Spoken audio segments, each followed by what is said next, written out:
두 번째입니다. 양쪽 가로 두 번째. 언약의 땅으로 귀향. 31장에서부터 32장. 자, 이처럼 한 장도 한 절도 빠짐없이 논리적인 흐름 속에서 성경이 보인다. 이것은 우리 목사님들에게 정말 주옥 같은 도화입니다. 이 줄기가 만약에 끊기거나 이 줄기에서 소요된 것이 있다면 참 우리로는 정말 어렵죠. 고통스럽고 이걸 어떻게 해석해야 되고 어떤 줄기에서 이해해야 되는가를 매우 어렵지만 아주 논리가 정연하니까 마치 솔솔 바람이 부는 날 그 조각배를 타고 강 흐름 물결을 따라 콧노래 부르면서 내려가는 것 같은 그런 편안한 마음으로 성경의 진리가 우리에게 다가온다. 이런 진리를 성도들이 함께 깨달을 때 와지는 심령의 평안과 기쁨을 목사님들과 성도들이 함께 누릴 수 있다는 것은 우리의 최대의 행복이라고 그렇게 생각을 해요. 그래서 지금 32장과 31장과 2장은 앞에서 하나님께서 이미 세 가지 복, 자손, 땅, 통치, 이 세 가지 복을 야곱이 계승을 받았는데 그 계승을 받은 대로 우선 자손이 먼저 번창하는 거 29장과 30장 나왔죠. 이제 자손이 번창했으면 이제는 당연히 언약의 땅, 아브라함이 할아버지가 언약을 받고 아버지 이삭이 언약을 받은 그 가나안 땅으로 돌아가야 되잖아요. 지금 야곱이 자손이 번창한 곳은 하란입니다. 가나안 땅이 아니에요. 그래서 이것은 야곱 개인에 대한 언약이 이루어지는 과정이지만 이제 민족적으로 이루어지는 과정은 자손이 아주 굉장히 번창하게 되는 과정이 애굽 땅이에요. 애굽이에요. 이방 땅이에요.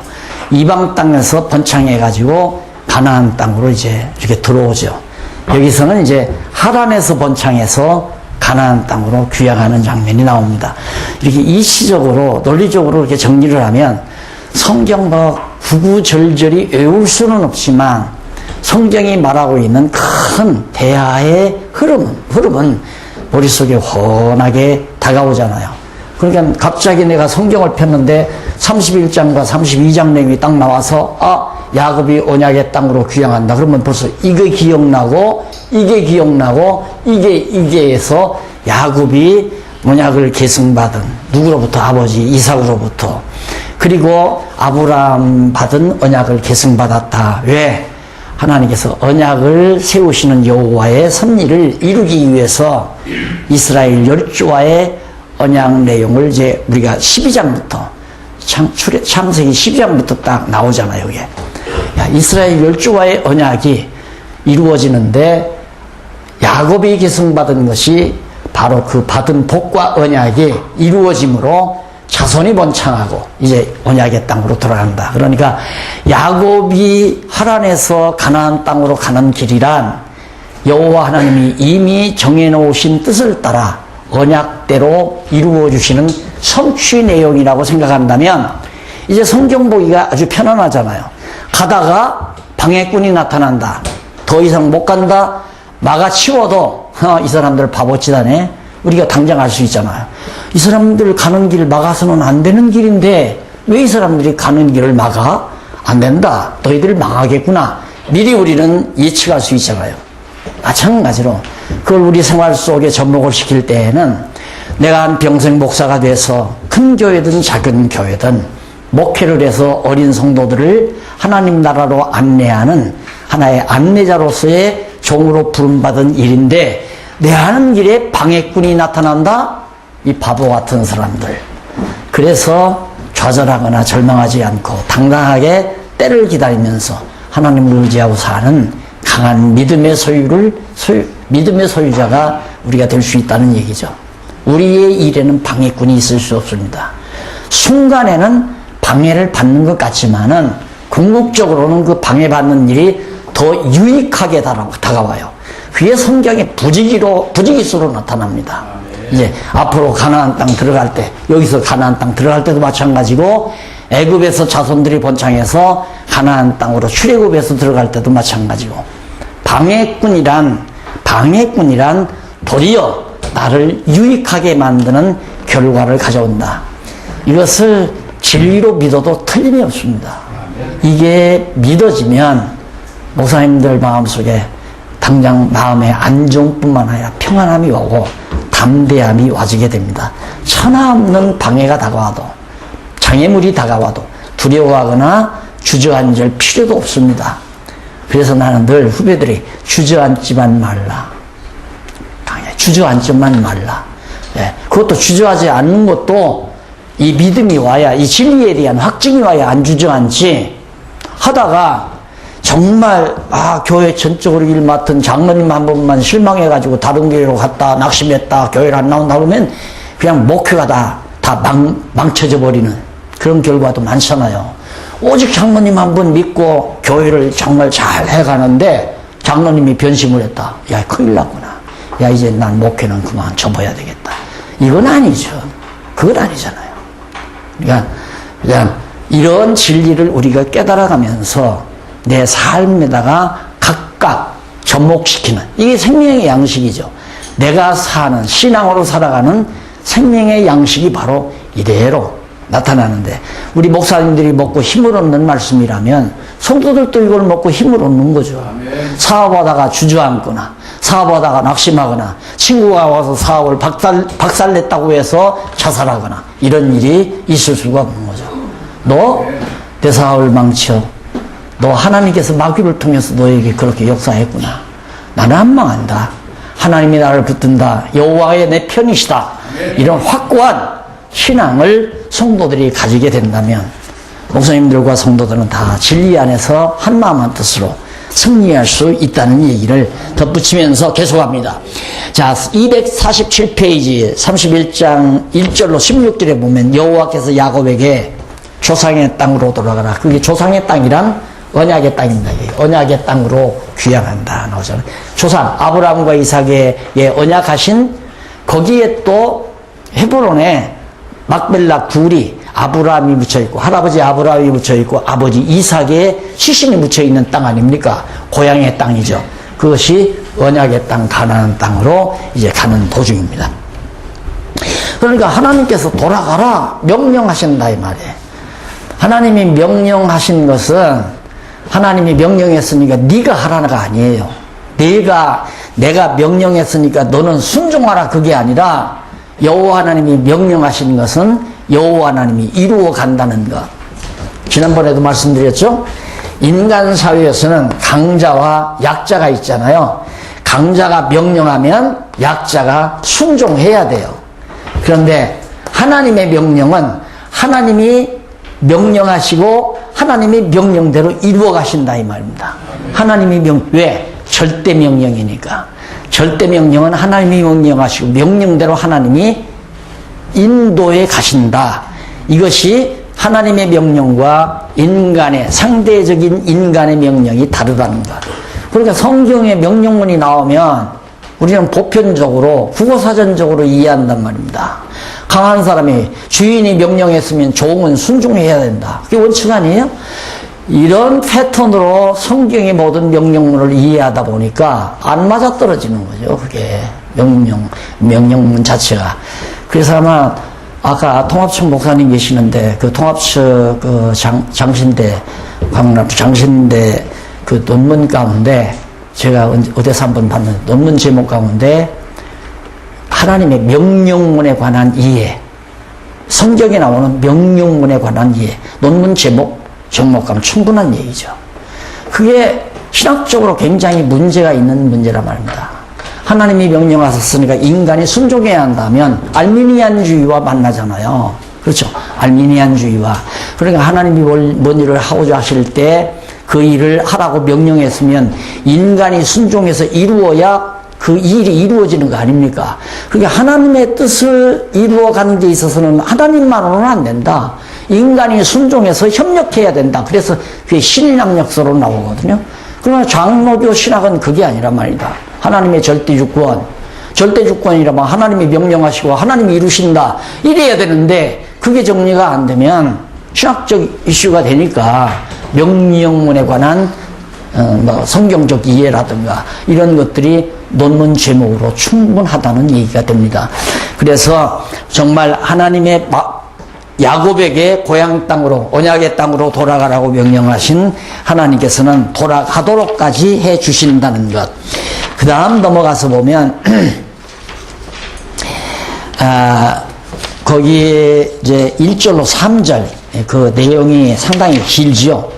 돌아가라고 하신 내용이 매우 길기 때문에 248페이지 중간 조금 멈춰서 줄바꾼 데 보시면 1절로 3절 여호와께서 라반과 그 아들들에게 오해와 비난을 받고 있는 야곱에게 조상의 땅으로 돌아가라고 명하시는 내용입니다. 야곱이 엄청나게 자손도 번창하고 재물도 증식이 되니까 오해를 받잖아요. 넌 막 도둑질했지. 우리 아버지가 다 도둑질해 간 놈 아니야. 또 전부 잘못했으면 너는 우리 아버지의 그 강탈한 도둑놈이다. 이런 오해를 야곱이 그러니까 아마 외삼촌의 아들들로부터 오해를 많이 받고 있단 말입니다. 처형이 아니라 뭐라고 그래? 처남. 손위 처남, 손 아래 처남들 되겠죠. 이렇게 오해를 하고 있는데 하나님께서 딱 나타나, 너 여기서 살면 안 된다. 내 고향 땅으로 돌아가라.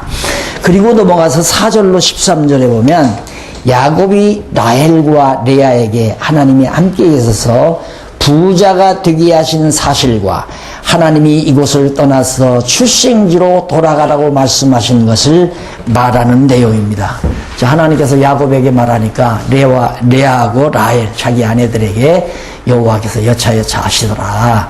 이제 우리의 고향 땅으로 가야 되겠다. 당신 친정집에서 내가 이렇게 늘 머슴살이만 하고 살다가는 오해를 받을 뿐만 아니라 하나님께서 나를 여기를 떠나라고 했으니까 가자라고 아내들과 상의하는 내용이 거기 나오고요. 자, 그러면 여기서 하나 좀 잠깐 생각해 볼 건 250페이지 네 번째 줄바꾼 데 나오죠. 야곱은 재물을 하나님이 주신 것임을 믿고 있어요. 그래서 그는 라헬과 레아에게 하나님께서 자기에게 재물을 주신 과정을 말하여 준다. 어떻게 하나님이 나에게 재물을 줬는가? 도둑질한 게 아니다 그 말이죠. 이게 우리 실제 생활에서는 굉장히 중요하거든요. 재물을 얻었다 했을 때 이제 우리가 출애굽기나 신명기 가보면 그게 더 여실히 드러나요. 하나님께서 모세를 통해서 이스라엘 백성들을 데리고 이제 광야를 지나 요단강 동편 땅 모압 평지에다가 머물러 놨습니다. 60만 대군과 함께 많은 백성들을. 그리고 모세가 이제 죽기 전에 하나님께서 부름받고 죽기 전에 마지막 유언과 같은 강의를 해요. 교훈을 해요. 그 교훈 가운데 초두에 나타나는 교훈이 뭐냐면 너희들 저 요단강만 건너가서 저쪽 약속의 땅에 가면 너희들 정말 부자로 잘 산다. 아주 부자로 잘 산다. 그런데 염려되는 것이 뭐냐면 부자로 잘 살게 되면 우리가 우리 손으로 이 많은 재물을 얻었다 할까 하노라. 그게 모세가 늘 마음에 품고 있었던 생각이에요. 하나님께서 약속해서 약속대로 가나안 땅을 준 건데 너희들은 그 가나안 땅에 가서 많은 재물을 얻고 풍요롭게 잘 살게 되면 우리가 우리 손으로 이 부를 얻었다 할까 하노라. 이 땅에 사는 우리도 마찬가지예요. 가난했을 때나 하나님 나를 좀 불쌍히 보아주세요. 정말 온 식구가 염려 없이 살 수 있도록 그냥 적당히 하나님께서 재물을 허락해 주세요. 그렇게 기도하다가도 이게 어떻게 잘 돼가지고 사업이 잘 되고 1년에 몇 억씩 이득금이 나왔고 그러다 보니까 여기저기 땅을 사놓고 고향에도 수만 평 산을 사놓고 땅을 사놓고 집을 아파트를 몇 채를 사놓고 승용차들이 서너 대씩 굴러다니고 그때쯤 되면 여보 그때 내가 하자는 대로 했으니까 이렇게 된 거야. 내가 개 들어가지고 적금 들어가지고 적금 타가지고 아파트 다 이렇게 뭐 분양받아가지고 이렇게 아파트 샀고 이렇게 해서 적금 타가지고 그때 마침 땅콩 떨어질 때 내가 그 땅 사자고 했잖아. 그 땅 사놓으니까 지금 5배나 올랐잖아. 1억 주고 샀는데 지금 5억 나가잖아. 누가? 아내가 남편에게 그런 경우도 많고. 무슨 소리야 이 사람아. 내가 다 돈 벌어 됐기 때문에 그러지. 그것 가지고 부부싸움하는 가정도 많잖아요. 내가 잘했다 네가 잘했다. 그게 우리 그리스도 안에는 다 쓸데없는 일입니다.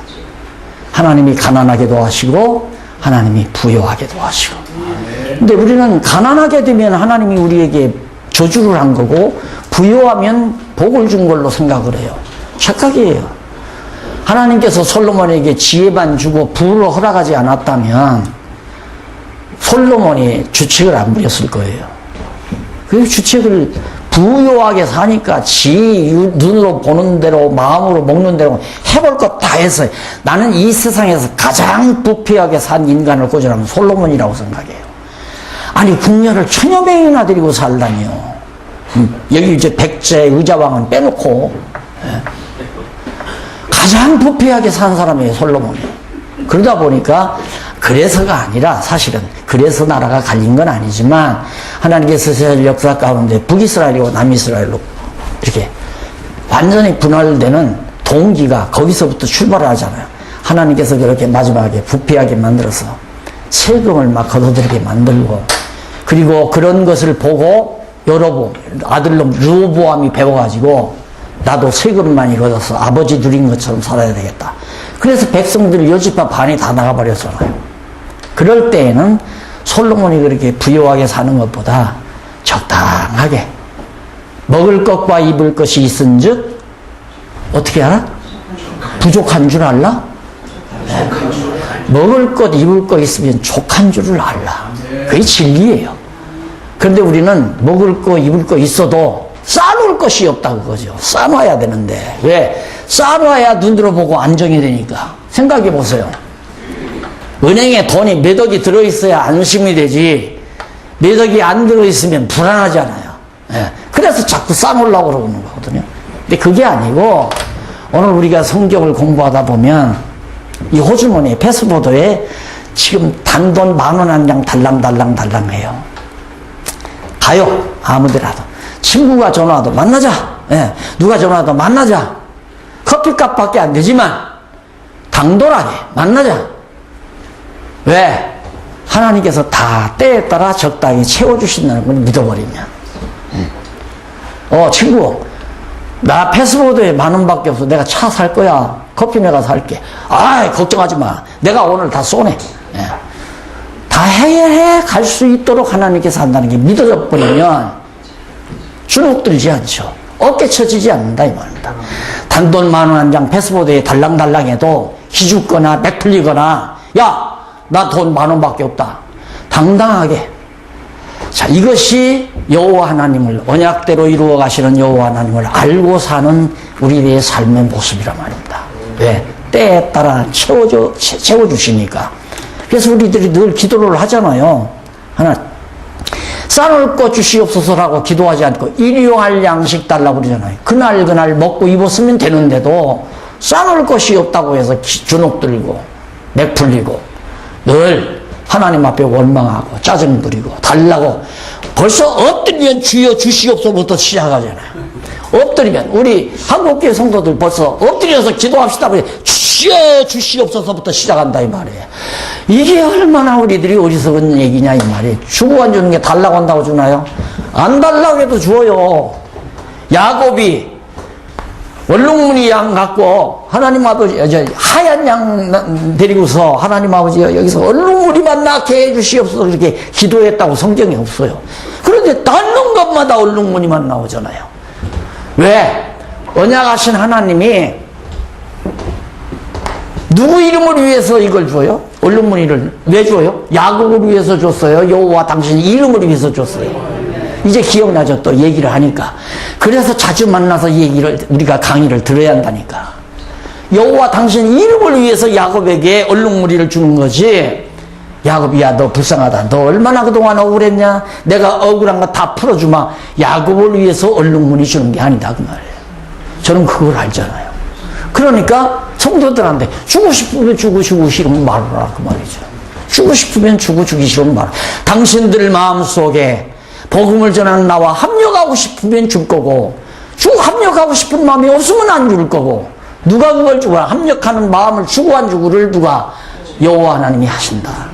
그러니까 아무리 부자인 권사나 장모님에게 뭐 아첨을 하거나 자주 아이고 저 마음 변할까 봐서 자주 전화를 드려야지. 또 오늘 제 양반 연보돈 안 가지고 나면 어떡하냐. 그래서 이른 아침 또 한번 전화를 하고 새벽기도 안 나면 전화를. 그렇게 할 필요가 없는 거 아니에요. 그럴 필요가 전혀 없는 거예요. 하나님이 나를 주의 종으로 불러서 세워놨으면 나 굶어 죽으면 누가 손해요? 근데 대답은 그렇게 하는데 안 믿어지죠. 무슨 거기 있는 거예요. 대답은 우리가 그렇게 하지만 그렇게 믿어진다는 경지는 그렇게 쉽게.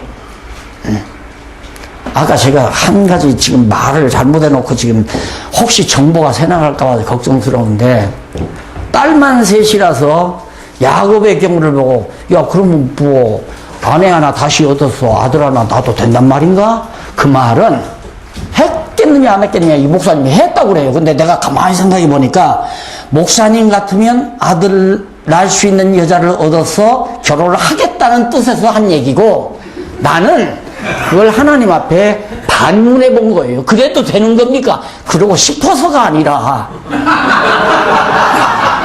이게 지금 방송이 다 나가버리는데 다 전화를 해요. 다 목사님이 어디서 여차 하더라. 그러면 몇 끼니 또 맛있는 찌개 못 얻어먹는단 말입니다. 변명하고 지나가는데 무슨 얘기냐면 믿는 것과 아는 것은 거리가 멀어요.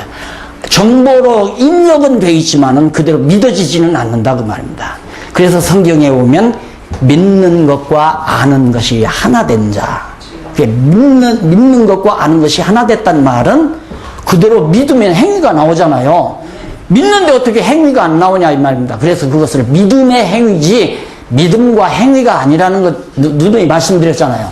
그러니까 아는 대로 내가 믿어지면 행위가 나오게 돼 있어요. 그렇기 때문에 강의를 들어보면 참 맞다. 알기는 알겠다 이거예요. 자, 여호와의 이름을 위해서입니까? 야곱이 불쌍해서 야곱을 위해서입니까? 그러면 여호와의 이름을 위해서지. 알기는 그렇게 하는데 내가 믿어지기는 그렇게 쉽지 않다 이 말이에요. 그래서 아는 걸 자꾸 곱씹어 알고 또 알고 알다 보면 맞다. 아 그렇다. 그럴 것 같다. 아 그러네. 이 정도도 안 돼요. 그러네도 안 돼요. 그렇다. 딱 떨어지면 믿어져 버리는 거죠. 그 다음에 이제 우리에게서 믿음의 행위가 나오게 되지는 거란 말입니다. 그 다음 보면 모든 가족과 함께 37절로 17절로부터 20절 보면 야곱이 모든 가족과 함께 라반이 모르게 도망 나오는 거죠. 이것도 모르게 나올 필요 없어요. 나 같으면 삼촌 우리 가족들 떠납니다. 그동안 여러 가지로 신세 많이 지고 고맙습니다 하고 이렇게 나 같으면 여기다 집어넣는데 나도 그 당시 되면 또 원래 도망칠지도 모르죠. 이미 하나님께서 야곱과 내가 너와 함께한다 가라 그랬으면 이렇게 구태여 도망 나올 필요도 없잖아요. 도망 나온다고 그냥 있나요? 뒤쫓아오잖아요. 막 외삼촌이 막 이누 자식 이 도둑놈 이 강도놈 막 떼죽을 데리고 뒤따라온단 말입니다. 그러자 21절로 42절에 보면 라반이 쫓아가서 드라빔 때문에 야곱과 언쟁을 합니다. 가만히 있겠어요? 쫓아가죠. 아침 자고 일어나 보니까 텅텅 다 비었다 이거예요. 응? 외손자들도 없고 외손녀도 없고 딸들도 없고 다 도망가 버렸으면 텅텅 비었을 거 아닙니까? 쫓아가서 이 드라빔이라는 게 우상이에요. 조그마한 우상인데 그 우상을 가지고 도망갔다 해서 왜 그러냐면 아브라함 때부터 우상 장사 했잖아요. 아브라함 데라 때부터 아브라함 아버지 데라 때부터 야곱으로는 증조할아버지요. 증조할아버지가 우상을 만들어서 판매하는 장사꾼이었는데 아브라함은 거기서 이제 영업부장을 하면서 갖다 팔고 돈 받아오고 막 그랬겠죠. 그러니까 뭐 아브라함의 후손 가운데서 이제 그 라반도 그 당시에 이제 우상을 섬기고 그러니까 딸이 드라빔 우상 하나를 가지고 도망갔다고 해서 와서 그것 때문에 왜? 가만히 보니까 양부리들은 다 울룩졌고 잘못한 게 하나도 없잖아요. 큰딸도 주워서 데리고 살았고 둘째 딸도 주워서 데리고 살았고 전부 가족들만 있고 양떼들을 보니까 하얀 게 하나도 없어. 그게 트집 잡을 게 있어야죠. 그러니까 너 왜 드라빔이 나 몰래 도둑질해 가느냐 하고 그걸 문제 삼는 그런 언쟁하는 내용이 바로 251페이지 42절까지 나타납니다. 자, 그 정도 거기 지나가고요. 넘어가서 31장 43절로 55절 254페이지 거기 보면 야곱과 라반이 돌무더기를 쌓고 증거를 삼아 언약을 합니다. 그때 하나님께서 이렇게 역사하잖아요. 몰래 도망을 나오니까 뒤 쫓아나오죠. 쫓아나와가지고 야곱과 라반이 충돌했던 그 장소에서 우리 다시는 서로 발목질시하지 말자. 그래서 돌로 무더기를 그 이제 평화조약의 하나의 상징이죠. 그래서 후손들이라도 이게 무슨 뜻이야? 왜 다 돌무더기를 쌓노? 그런 그때 우리 조상 때 우리 아버지하고 우리 아버지하고 야곱하고 거기다 돌 사놓고 다시는 우리 반목지시하지 말자고 평화조약을 맺었던 상징물이다. 그래서 자손들이 그걸 알게. 그런 것들이 변해서 이제 비석이 됐고, 우리나라에도 왜 이게 선앙당 같은 데 이렇게 가다 보면 돌무더기 이렇게 쌓아놓잖아요. 그것이 하나의 미신으로 작용하기도 했지만은 구약시대에는 이렇게 돌무더기를 쌓아서 뜻을 전달하는 그런 일. 왜? 글자가 그렇게 흔하지 않고 언어가 발달하지 못한 상태이기 때문에 그런 상징물을 통해서 후대에 전승하는 의미를 담고 있습니다. 그래서 돌무더기를 쌓았고 결국에는 좋은 결과를 맺죠. 이것도 여호와 하나님께서 당신의 언약을 이루시기 위하여 야곱의 편을 들어준 거죠. 라반이 뒤를 쫓아올 때에는 도와주려고 쫓아온 거 아니에요. 양떼라도 뺏어가든가 하여튼 뭐라도 해서 보복을 하려고 갔는데 도리어 보복당한 것이 아니라 우리 다시는 서로 반목질시하지 말고 서로 이제 화평을 누리자. 돌무더기를 쌓아놓고 마음의 안정을 갖도록. 이것이 야곱의 지금 귀향길입니다.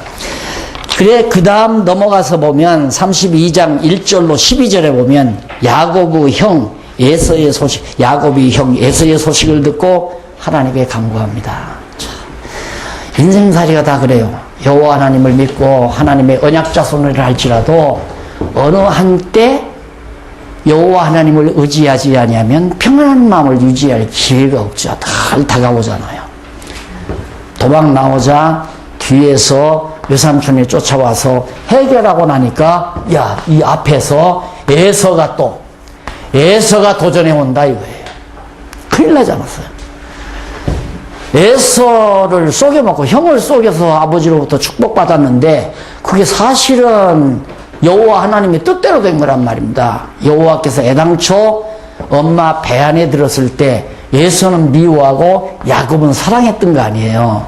그런데 아버지 이삭이 당신 마음대로 에서에게 복을 빌려고 하니까 하나님께서 야곱에게 정하신 뜻대로 빌기 위해서 야곱의 리브가에게 지혜를 주어가지고 야곱이 형을 속이고 먼저 가서 아버지의 복을 받게 한 거란 말입니다. 그러니까 그때도 말씀드렸지만은 인간의 잔재주가 필요 없어요. 이 성경을 잘 깨닫고 나면 왜 밤잠 못 자는 줄 압니까? 밤 딱 들어놓아서 말 안 듣는 집살 요걸 어떻게 할까? 우리 목사님들 같으면 요걸 어떻게 면직 처벌을 해볼까? 요걸 한번 봐줄까? 어떻게 한번 봐줄까? 이렇게 잔재주가 아무 필요 없는 거예요. 그런 것들이 필요가 없어요. 자, 야곱이 잔재주 써서 받은 게 아니거든요. 어머니가 그렇게 하라고 해서 그냥 야곱은 그렇게 한 거예요. 하는데 복이 와버린 거예요. 왜? 이것이 여호와 하나님의 정하신 뜻대로 된 거란 말입니다. 그렇잖아요. 그런데 에서는 당당하죠. 아버지가 지금 고난을 가지고 있는데, 복을 비누야 안 비누야 아버지가 가지고 있는데, 아버지가 내가 너한테 해주마. 여기를 누가 당해요? 못 당하죠. 필요 없어요. 그거. 아무리 인간적인 힘을 배경 삼고 있다 할지라도 누구 뜻대로 이루어진다? 그렇죠. 그건 아는 거예요. 근데 믿기까지는 쉽지 않다. 믿어야 마음의 평안이 오는데, 지금 어떤 사태가 벌어졌어요? 잘못하면 이 교회에서 내가 떨려나게 생겼어요. 왜? 어떤 자가 강하게 노예의 배경을 얻고 총의 배경을 얻고 딱 나타나서 나를 몰아내고 자기가 이 교회로 들어오려고 한다. 아무 걱정할 필요가 없다. 떨려놨다. 그거 하나로 간 길이라고 생각하세요. 하나로 도망치는 길이라고 생각해요. 잘 가는 길이에요? 못 가는 길이에요? 잘 가는 길은 분명한데 내가 그렇다면 참 그건 고통스럽습니다. 이게 믿기가 어렵다 그 말이에요. 하나로 쫓겨나는 거 아니에요? 쫓겨나서 돌아와요. 돌아오는데 강한 힘을 얻은 자가 또 죽이려고 다가와요. 죽여져요? 안 죽여져요? 야곱을 위해서 안 죽이는 게 아니라 당신 여호와의 이름을 위해서, 여호와의 이름을 위해서 에서가 야곱을 해치지 못하게 하나님이 보호하신다. 저는 성경을 연구하면서 이런 장면을 깨달을 때마다 이 벅차가지고 견딜 수가 없었어요. 저는 사실 원래 기장 출신이에요. 아버지가 기장 장로라서 내가 목사로 성공하려고 했으면 아버지의 배경을 얻고, 기장이 원래 저 구록지방, 군산지방, 거기가 강하잖아요. 강한 세력들이 거기에 포진하고 다 있었어요. 아버지 배경이 전부 거기니까 내가 신학을 갔으면 한신을 갔어야 돼요. 한신 갔으면 지금 한신대에서 교편 잡고 편안 한번 먹고 살죠. 그런데 내가 성경, 원래 젊은 날에는 완전히 한신계통의 그 신학에 푹 빠져가지고, 자유신학에 빠져가지고, 제가 만들어내는 명언 중에 하나가 뭐냐면, 역사는 성서다. 한국 역사는 성서다, 이 말이에요. 성경이다. 그러고서 시골에서 이제 농촌운동에서 젊은이들을 그러고 가르쳤는데, 역사는 성서다. 성경만이 성경이 아니라, 성서가 아니라, 지금 이루어져 가고 있는 모든 역사가 하나님의 말씀이다. 이러고 가르쳤다, 이 말이에요.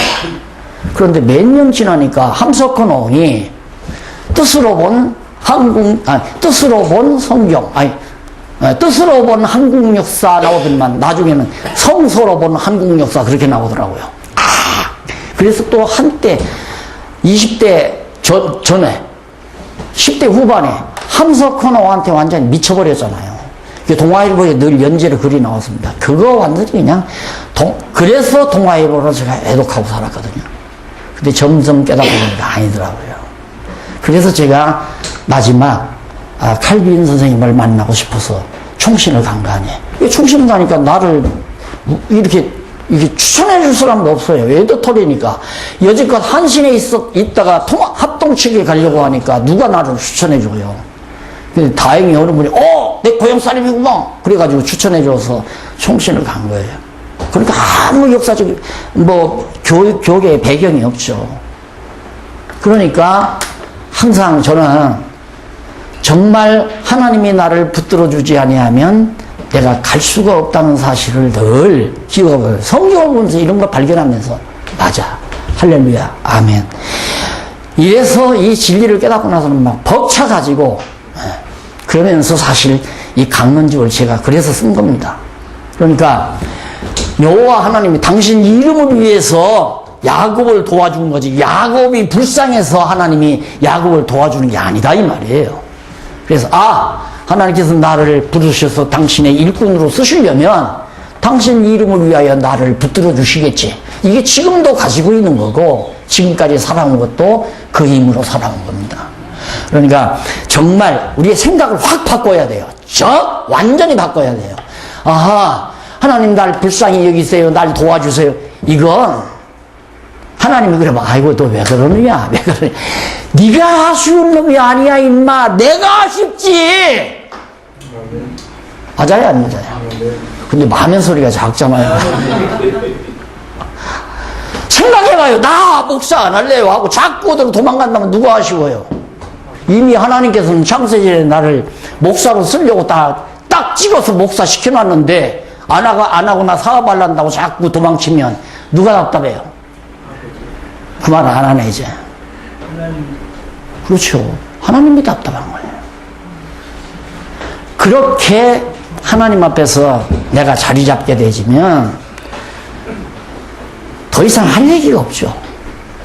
우리가 이 땅에서 편안하지 아니할 이유도 없고, 겁낼 이유도 없고, 무서워할 이유도 없고, 근심 걱정할 이유도 없고. 자, 그래서 야곱이 형 에서의 소식을 듣고 하나님께 간구합니다. 당연하죠.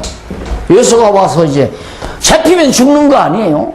재산 다 뺏기는 건 물론이지만 생각해보세요. 에서가 지금 왔는데 보니까 횡재죠. 엄청난 제사를 끌고 오는데 에서가 와서 야곱 너 이리 와. 그래서 한번 팍 찔러버리면 끝나는, 창으로 찔러버리면 끝나는 거 아니에요. 그러면 이 재물은 다 누구 거? 에서 것이 되잖아요. 강하기는 에서가 더 강하죠. 막 군대들 데리고 왔으니까. 그러나 이미 성경에 에서가 야곱에게 설득돼서 돌아가는 것이 안 나오더라도 이미 흘러오는 이 성경에 흐르는 모든 문맥이나 논리적 흐름을 봐서 에서는 망하지 않는다. 에서는 절대 죽지 않는다. 얘가 말 수 있잖아요. 에서가 안 죽어, 에서가 아니라 야곱이 죽지 않는다. 결국 야곱은 잠결을 써요. 야, 형을 어떻게 좀 달래볼까 해서 패거리를 나눠요. 제일 앞서서는 별로 중요하지 않은 사람들을 앞장 세워서 양들 얼마하고 해서 재물 얼마하고 제일 앞서 보내요. 세 파로 나누잖아요. 세 파로 나눠서 제일 사랑하는 자들을 제일 뒤에 놔두고, 제일 사랑하지 않는 것들은 아마 제일 앞에 놔두고, 그러니까 레아의 후손들이나 자기가 안 사랑을 더 사랑했으니까 제일 앞에 놔두고, 라헬의 후손들은 제일 뒤에 놔두고, 적당한 등 중간에 놓고 해서 형이 만약에 죽인다 하면 도망치려고. 이것도 보면 야곱이 불신앙이에요. 이런 것도. 그래서 잔재주는 불신앙이다. 잔재주는 불신앙에 선다. 인간적으로 보면 무지막지하게 가는 거예요. 무지막지하게. 아무 계획도 없이 죽일 테면 죽이라고 달려가는 거죠. 그것이 에스더가 말하는 죽으면 죽으리다 하고 가는 신앙이에요. 그 에스더가 보면 안 나가면 하나님께서 자기를 죽일 것 같고, 왜? 이때를 위해서 에스더를 왕으로 보내는데 바로 왕 앞에 나가지 아니하면 하나님께서 자기를 죽일 것 같고, 나가면 또 누가 죽여요? 왕이 죽이죠. 왕의 홀로 허락 없이, 홀에 사인도 받지 않고 허락 없이 왕궁에 왕에게 나타났다가 하면 왕이 당장 저 여에다가 네 죽여라 명령하면 끝나잖아요. 그러니까 가만히 에스더가 생각하니까 이래도 죽고 저래도 죽는단 말입니다. 그러니까 죽으면 누구한테 죽겠다? 하나님께 죽지를 않겠다고 해요. 하나님에게 죽이면 안 당하겠다. 죽으면 차라리 왕의 손에 죽겠다. 그래서 죽으면 죽으리다고 나와요. 왜? 여호와 하나님께서 그때를 위해서 자기를 왕후의 자리에 앉힌 줄을 믿기 때문에 죽이면 죽겠습니다 하고 왕 앞에 나가는데 안 죽잖아요. 에서 죽으면 죽이시오 하고 나가서도 아무렇지도 않은데 잔꾀를 부려서 해봤겠자 아무 필요 없는 거. 그 잔꾀 부리느라고 우리가 세상살이를 힘들게 살잖아요. 하나님 앞에서는 인간이 볼 때에는 마구잡이로 살지만 하나님이 볼 때는 그것이 믿음으로 사는 행위예요. 강한 믿음으로 사는 것이 마구잡이로 사는 것처럼 사람들이 볼 때는 야, 이 바보야, 지혜를 좀 짜! 이러면서 바로 굉장한 지혜를 짜는 것처럼 인간 수단방법을 써야 다 필요 없는 것이다. 하나님의 정하신 뜻대로 만사가 이루어져 간다는 것을 한눈에 볼 수 있도록 보여주는 장면이 바로 그 부분입니다. 그 다음, 자, 32장에 넘어가 보면 1절로, 32장, 거기 다 지났고요. 32장 13절로 20절, 259페이지. 야곱이 에서를 위하여 많은 재물을 앞서 보내어줍니다. 돈으로 매수하려고. 뇌물이지요. 자, 아까 다 말씀드린 거죠. 그 다음 32장 21절로 32절. 야곱이 분이엘에서 이스라엘이라는 새 이름을 받습니다. 야곱이 얼마나 무서웠겠어요. 예? 형이 돌아온다니까. 그때 하나님께서 야곱아 내 이름을 이스라엘이라 하라. 분이엘이라고 하는 곳에서 하나님께서 새 이름을 주면서 다시 낙심하지 않게. 따라서 하나님은 이기지 못할 시험을 절대로 허락하지 않는다. 시험을 주고 그 시험에 대한 답변도 허락해 주신다. 이것이 하나님의 시험이에요. 그래서 언약자손에게는 언약자손이 감당하지 못하고 이길 수 없는 시험을 주는 법이 없기 때문에 예수가 지금 다가오는 시험이 닥치오잖아요. 아, 하나님이 이길 수 있게 해주신다는 거 믿어도 된다 이 말이에요. 우리에게도 목회하는 과정에서 얼마나 많은 시험이 와요. 시험이. 여기 우리 조 목사님 앉아 계신데 조원 목사님 이 성경신학 공부하고 엄청난 시험을 받았어요. 교회 집사가 막 도끼를 들고 막 교회 신입을 하고 엄청난 시험 아닙니까? 나는 그걸 참 나도 좀 무정하죠. 그런 거 뭐. 그럼 같이 슬퍼하고 위로하고 해야 하는데 나는 하나님이 시험 줬으니까 저 시험 이기게 한다. 보조시 이겼잖아요. 이기게 해요. 시험 두려워할 거 없어요. 그래서 예수님께서 가르칠 때 시험에 들게 하지 마옵시고 왜? 시험에 들게 하시는 하나님이 아니니까 그걸 구하라 그 말입니다. 시험에 안 들게 하는데 우리는 시험이 다가오면 시험에 들어버릴 줄 알고 겁내하고 두려워하고 좌절하고 실망하고 걱정하고 근심하고 그래서 스트레스 받고 흰머리 늘어나고 주름살 늘어나고 속에 앓는 병이 생기고 화병이 일어나고 이래서 다 인간 망쳐지고 그런 거 아니겠어요? 그런데 시험에 들게 하지 아니하시는 여호와 하나님 에서가 군대들을 이끌고 와서 죽이려고 쫓아왔다 할지는 엄청난 시험 아니에요? 안 들게 하잖아요. 자, 이스라엘이라는 새 이름을 얻게 되는데 거기 21절로 25절 밑에서 다섯째 줄 보세요. 야곱이 두 아들과 두 아내와 11아들을 인도하여 약봉나루를 건너고 홀로 남아 어떤 사람과 씨름하다가 환도뼈가 부러지는 내용이 거기 나옵니다. 자, 약복강을 먼저 다 가족들 다 옮겨놓고 자기는 나루를 건너기 전에 어떤 사람을 하나 만나서 사자죠. 둘이 싸운 거예요. 둘이. 그랬는데 26절로 32절 넘어가서 262페이지 여섯째 줄 위에서 야곱은 하나님의 사자에게 축복을 요구하여 이스라엘이라는 새 이름을 받고 그곳을 분이엘이라고 이름하는 내용입니다. 야곱은 하나님의 사자에게 축복을 받기 전에는 형 에서에게 나갈 수가 없었다. 그래서 그는 하나님의 사자와 환도뼈가 부러지기까지 씨름을 한 것이다. 급기야 하나님의 사자는 야곱의 이름을 이스라엘이라고 고쳐주고 축복을 하는데 그 뜻은 하나님과 겨루어 이김이라는 것이다. 자, 이스라엘이라는 말이 하나님과 싸워서 이길 수 있다. 아까 말씀드렸죠? 야곱이 여기서 차라리 하나님하고 맞붙지 않고 하나님이 야곱이 에서하고 맞붙지 않고 그냥 뒤로 나 도리어 차라리 하나님으로 돌아가렵니다. 가면 누가 답답해요? 하나님이 답답하죠. 그럼 누가 이긴 거예요? 누가 이겨요? 야곱이 이긴 거 아니에요. 하나님 답답하게 했으니까.